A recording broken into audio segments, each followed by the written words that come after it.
Les animations sont tirées de faits réels, que nous essayons au mieux d'imager.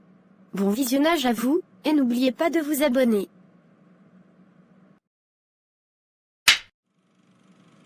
Mon fils. Nous t'écoutons, pourquoi tu nous as fait appeler? Maître. J'ai fait appel à vous, car j'ai une demande importante à vous faire. J'aimerais que vous m'aidiez à faire sortir de prison une personne pour moi. C'est une personne très haut placée dans la franc-maçonnerie, et qui a fréquenté beaucoup de grands hommes de Dieu. Je pense qu'il me sera très utile dans le ministère que je suis en train de débuter. En plus de ça, il est très connu dans le milieu congolais.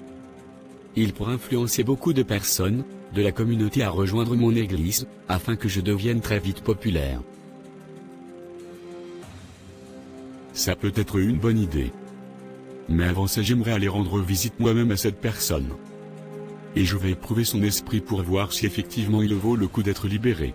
Car comme tu le sais bien, je ne travaille jamais avec des esprits faibles. D'accord, maître. Je te donnerai toutes les informations nécessaires pour que tu puisses aller lui rendre visite. J'arrive pas à croire ce que j'entends là. Comment a-t-il pu me faire ça? Maman. Je sais que ce n'est pas facile à accepter. Pour moi aussi ce n'est pas facile. Mais Dieu est aussi un Dieu juste.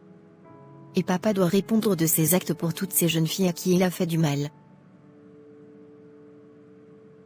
J'ai lu ce matin ce passage dans Marc 8 versets 34 à 37 qui dit « Si quelqu'un veut venir après moi, qu'il renonce à lui-même, qu'il se charge de sa croix, et qu'il me suive. Car celui qui voudra sauver sa vie la perdra, mais celui qui perdra sa vie à cause de moi et de la bonne nouvelle la sauvera. Et que sert-il à un homme de gagner tout le monde, s'il perd son âme? Que donnerait un homme en échange de son âme? » Je comprends. C'est vrai que le Seigneur est en train de restaurer notre famille. Mais il est aussi un Dieu juste. Et il ne peut jamais agir contre sa justice. Selon Deutéronome 32 verset 4 qui dit « Il est le rocher, ses œuvres sont parfaites, car toutes ses voies sont justes. C'est un Dieu fidèle et sans iniquité, il est juste et droit. » Amen. Exactement. Laissons le Seigneur faire, et fléchissons les genoux devant lui. Je suis convaincu qu'après cette épreuve, nous en sortirons tous plus forts. Amen. Hey Maëva? Jennifer? Tu vas bien? Pourquoi tu m'as l'air très heureuse comme ça? Ah ma sœur. Tu n'es pas au courant de ce qui se passe dans la ville? Quoi encore? Vous et les ragots. Vous êtes au courant de tout ce qui se passe, on dirait des journalistes. Ah. Mais tu devais me mettre la première avertie. Bon. Vas-y, je t'écoute. Ton ex, Steven. L'auteur de ta grossesse est en train de devenir un grand pasteur. En même pas 3 semaines, il totalise déjà plus de 400 membres dans son église. Tout le monde parle de lui en ce moment. Et toi tu es là en train de dormir. Lui? Pasteur? Comment il peut se permettre, alors qu'il a totalement nié sa paternité? Et il a même essayé de m'obliger à mettre un terme à ma grossesse.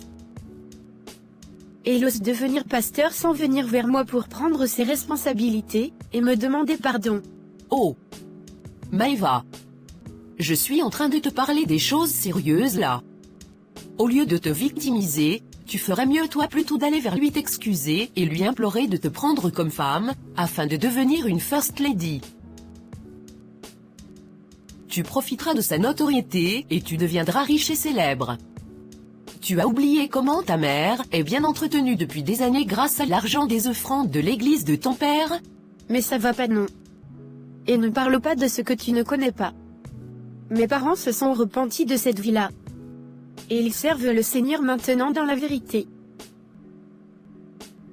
Va plutôt lire le passage de Proverbe 10 verset 2 qui dit « Les trésors de la méchanceté ne profitent pas, mais la justice délivre de la mort. » Bon. Écoute. Si toi ça ne t'intéresse pas, j'irai moi séduire ton ex et devenir maman pasteur à ta place. J'ai pas besoin de tes versets bibliques moi. On n'est pas encore au ciel, mais on est sur terre. Et ici ce ne sont pas les versets bibliques qui nous nourrissent ou nous habillent. Mais c'est bien l'argent. Et on sait bien qu'être pasteur d'une grande église, ça rend riche. Donc puisque toi tu refuses, je vais tout simplement prendre ta place. Je croyais que tu étais une amie. Mais effectivement Jérémie 17, verset 5 nous dit bien, « Ainsi parle l'Éternel, maudit soit l'homme qui se confie dans l'homme. » Fais ce que tu veux. Mais sache qu'un jour le Seigneur t'appellera en jugement. Sam, petit Yacartier. Oui. C'est bien moi.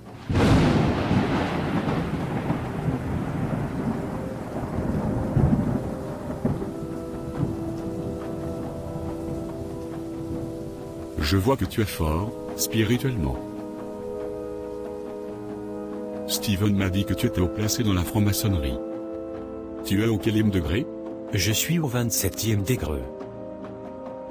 Comme Steven a dû te dire, je suis venu te rendre visite uniquement pour te tester en esprit, et voir si tu en valais le coup. Et je ne suis pas déçu. Je suis moi-même un haut placé dans ma loge de cabale juive. Et je vais jouer de mes hautes relations, pour te faire sortir d'ici avant la semaine prochaine. Ah. Vraiment, je suis content d'entendre ça. Ne crie pas victoire trop vite. Une fois sorti, tu seras au service de Steven pour son ministère. Et tu contribueras à faire de lui l'un des jeunes pasteurs les plus célèbres du pays. Oui, ça j'ai ce déjà. C'est un petit problème ça. Ah. Tant mieux alors. Mon fils. Je suis très fier de toi. Ce soir tu es invité dans une très grande église. Ne me fais pas honte. Mets en pratique toutes les formules magiques que je t'ai appris. Oui, maître. Ainsi tu seras invité de plus en plus. Et ta renommée sera grande dans le monde entier. Surtout, ne t'attarde pas trop à parler du péché, de Jésus ou du salut. Parle plutôt de la prospérité et de la sorcellerie. Mais surtout, concentre-toi sur les miracles et les prophéties. C'est ça qui va provoquer beaucoup d'offrandes. Je ferai tout ce que tu me dis, maître. Très bien.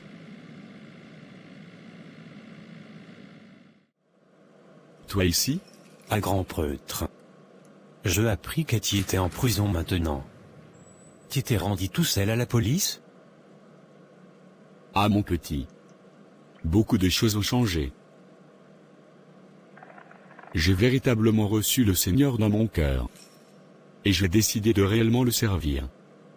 Mais avant tout, le Seigneur m'a convaincu de me rendre d'abord aux autorités, et de payer pour mes erreurs. Ah bon?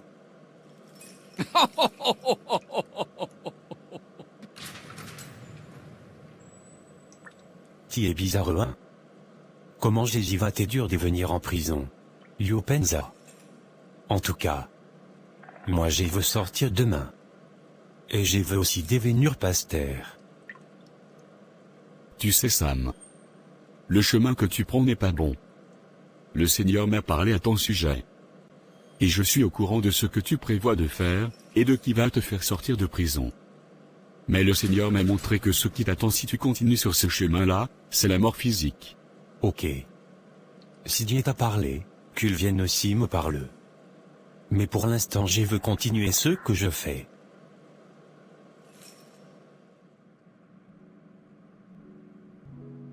Oh yes. Je vous dis que ce soir, 24 anges puissants tomberont du ciel. Et vous allez expérimenter la puissance de l'architecte de l'univers. Mais c'est qui ce nouveau pasteur encore? Mais avant ça vous allez répéter après moi. Abracadabra. Voilà. Maintenant vous allez crier 7 fois. Jésus descend. Et au bout de la 7e fois, vous allez sentir vos pieds brûler. Cela voudra dire que Jésus et ses anges sont descendus dans la salle. Oh. Rabababoshati, Rabababoshata. Malablon Bloom. Ô Seigneur. Un nouveau charlatan a débarqué dans la ville.